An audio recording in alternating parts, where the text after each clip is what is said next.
Pourquoi viser trop large est-il un piège? En effet, en voulant parler à tout le monde, on ne parle à personne. Je vous explique dans cet épisode pourquoi c'est le cas.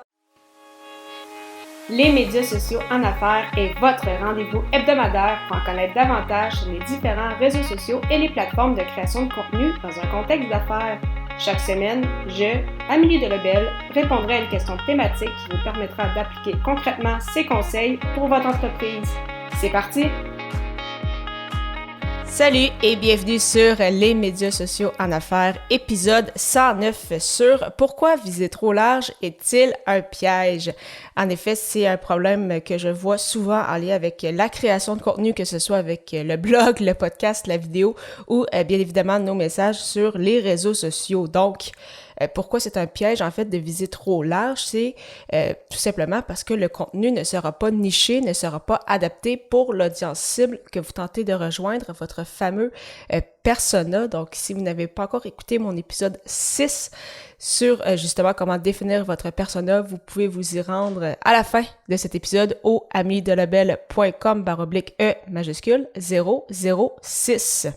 Donc, en effet, il s'agit d'une erreur, c'est ça, de vouloir viser trop large. Si, par exemple, je prends l'exemple justement d'un podcast sur le hockey, eh bien, le hockey qui est un sport très connu et très populaire, bien évidemment, au Québec et au Canada, mais on va rejoindre toutes sortes de personnes parce que le hockey, c'est tellement large. Est-ce que vous voulez parler du hockey professionnel? Est-ce que vous parlez du hockey junior? Est-ce que vous voulez parler du hockey mineur? Est-ce que c'est des entrevues avec des anciens joueurs? Donc, vraiment, il y a tellement de possibilités.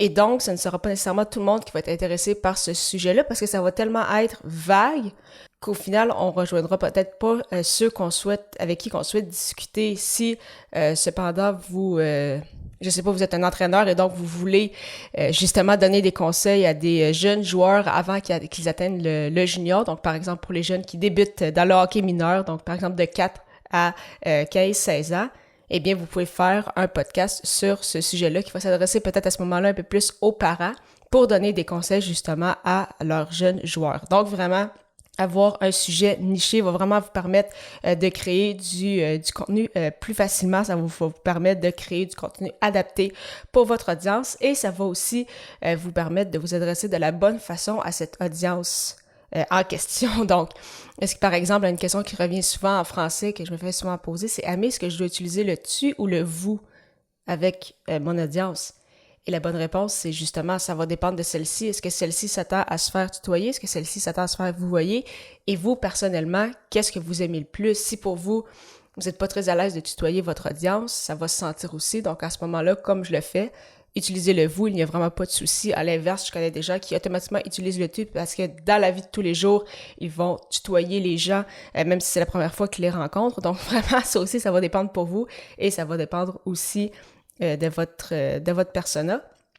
Et non seulement ça va vous permettre de vous adresser à eux de la bonne façon, mais comme vous allez les connaître, vous allez connaître votre fameux persona, donc vous allez savoir c'est quoi, c'est ça leur point à améliorer, c'est quoi leurs défis du moment, à quoi qu'ils s'attendent lorsqu'ils consomment votre podcast. Donc vraiment, il y a plusieurs avantages justement à nicher son message, même si parfois ça peut sembler un peu contradictoire parce qu'on veut toucher une plus grande audience possible, mais au départ vraiment mieux vaut se nicher.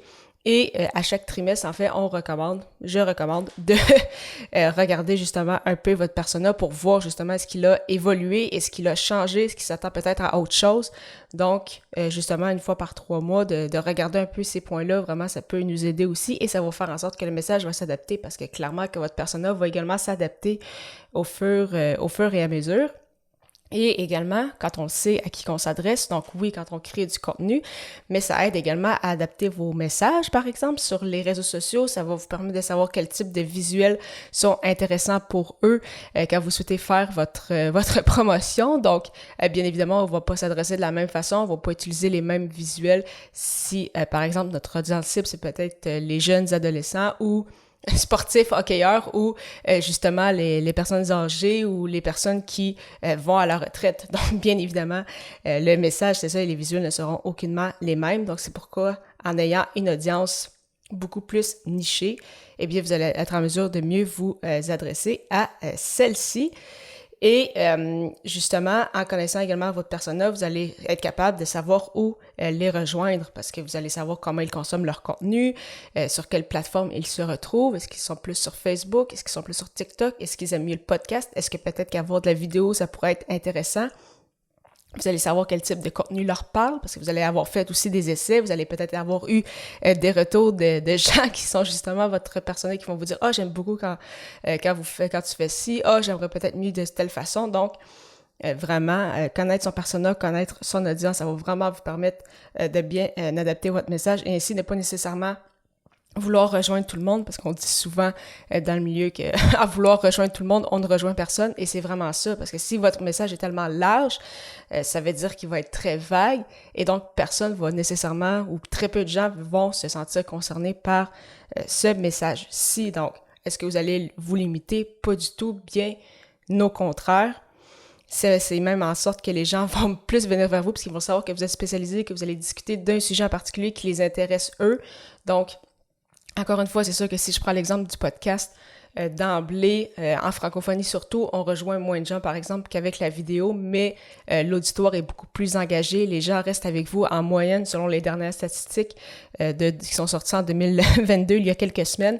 On parle d'une attention moyenne de 30 minutes sur un épisode de podcast. Donc, c'est vraiment énorme. Donc, surtout si les gens qui vous écoutent, ce sont des gens avec qui vous pouvez faire affaire, eh bien, c'est totalement incroyable le temps d'attention.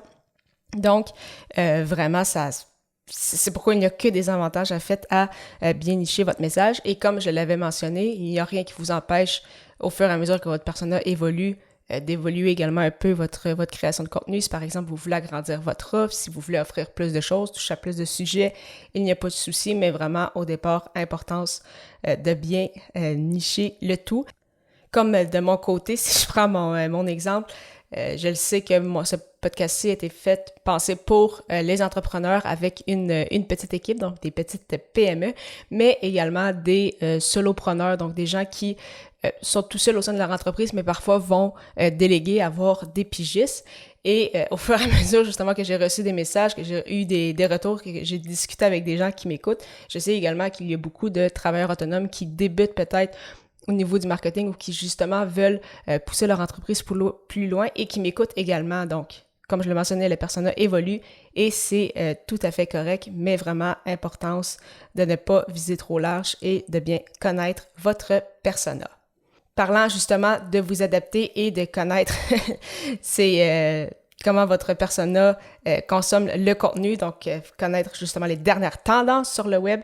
Je lancerai prochainement un groupe pour des entrepreneurs, solopreneurs qui souhaitent être au courant des dernières tendances sur le web sans avoir à faire des heures de recherche. Donc, en fait, je vais les faire pour vous et vous livrerez ce contenu mensuellement sous forme de présentation pour ainsi vous aider à non seulement gagner du temps, mais également savoir les bonnes pratiques sur les réseaux sociaux au moment précis, ainsi qu'avec votre création de contenu, bien évidemment, ainsi que de vous proposer des outils pour vous aider justement à répondre à vos besoins.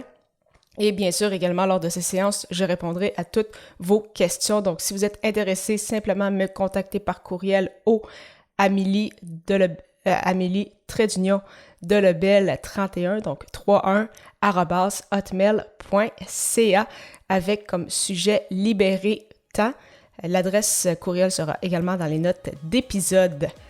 Alors, au plaisir de vous retrouver lors du prochain épisode pour répondre à la question « Pourquoi est-ce important de s'adapter au changement ?» Bonne semaine!